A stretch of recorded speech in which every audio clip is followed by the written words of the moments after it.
నవ్యాంధ్రలో ఆయన king maker ఎప్పటి నుంచో నైజాంలోనూ సత్తా చాటాలని కలలు కంటున్నారు. కానీ ఇప్పటి వరకు ఆయన అడుగులేవి ఇక్కడ విజయ తీరాలకు చేర్చలేదు. ఏపీలో పవర్లోకి వచ్చాక తెలంగాణ పైన పవన్ సీరియస్ గా దృష్టి పెట్టలేదు.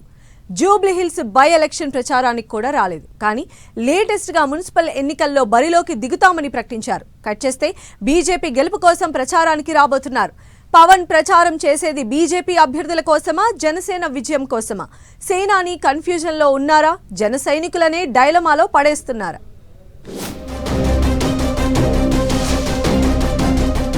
తెలంగాణ మున్సిపల్ ఎన్నికల బరిలో జనసేన, పురపోరులో బీజేపీ గెలుపు కోసం ప్రచారానికి పవన్, పలు చోట్ల బీజేపీ జనసేన అభ్యర్థుల పోటాపోటీ. ఎవరిని గెలిపించాలని పవన్ పిలుపునివ్వబోతున్నారు? పవన్ డెసిషన్స్ పై తెలంగాణ జనసేనలో ఆసక్తికర చర్చ. పవన్ కళ్యాణ్ ఆంధ్రాలో రాజకీయం చేసుకోవాలన్న పీసీసీ చీఫ్. గతంలో తెలంగాణ ఏర్పాటును ఉద్దేశించి పవన్ చేసిన వ్యాఖ్యలపై చర్చ.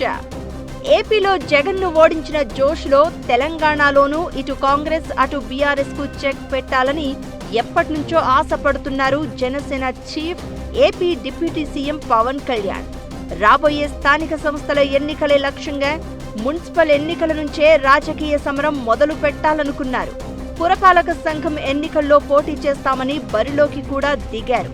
పలు చోట్ల జనసేన అభ్యర్థులు మున్సిపల్ ఎన్నికల బరిలో నిలిచారు. అయితే పురపోరులో పోటీపై బీజేపీని సంప్రదించి నిర్ణయం తీసుకున్నారో లేక ఒంటరిగా పోటీ చేయాలనుకున్నారో తెలియదు. కానీ ఇప్పుడు బీజేపీ అభ్యర్థుల గెలుపు కోసం పవన్ ప్రచారానికి రాబోతున్నారు. లేటెస్ట్ గా హైదరాబాద్ లోని పవన్ నివాసంలో ఆయనను తెలంగాణ బీజేపీ అధ్యక్షుడు రామచంద్రరావు, కేంద్ర మంత్రి కిషన్ రెడ్డి కలిశారు. మున్సిపల్ ఎన్నికల ప్రచారంలో తమ అభ్యర్థుల గెలుపు కోసం క్యాంపెయిన్ చేయాలని రిక్వెస్ట్ చేశారు. అందుకు ఆయన ఓకే చెప్పినట్లు తెలుస్తోంది.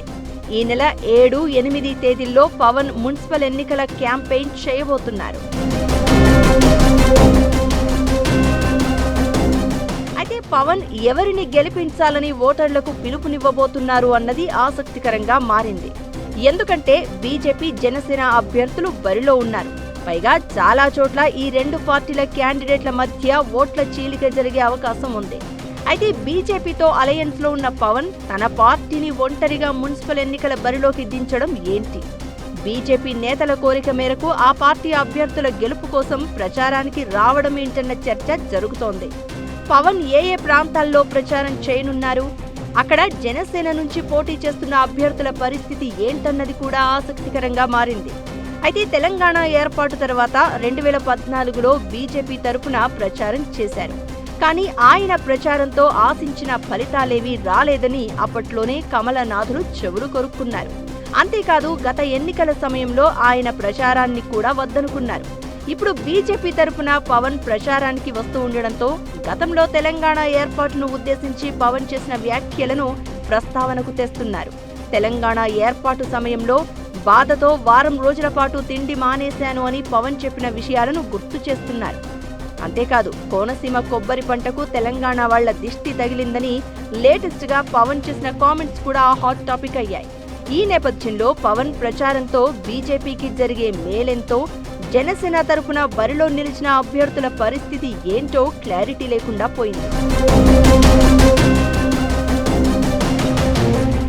టీపీసీసీ చీఫ్ మహేష్ కుమార్ గౌడ్ అయితే పవన్ ప్రచారంపై హాట్ కామెంట్స్ చేసి చర్చకు దారితీశారు. తెలంగాణ వ్యతిరేకి ఆంధ్ర నాయకుడైన పవన్ చెప్తే ఎవరు ఓటేస్తారని ప్రశ్నించారు. తెలంగాణ బీజేపీ నేతలు దేహి అంటూ పవన్ ను అడుక్కుంటున్నారని మండిపడ్డారు. గతంలో తెలంగాణ గురించి పవన్ నీచంగా మాట్లాడారని విమర్శించారు.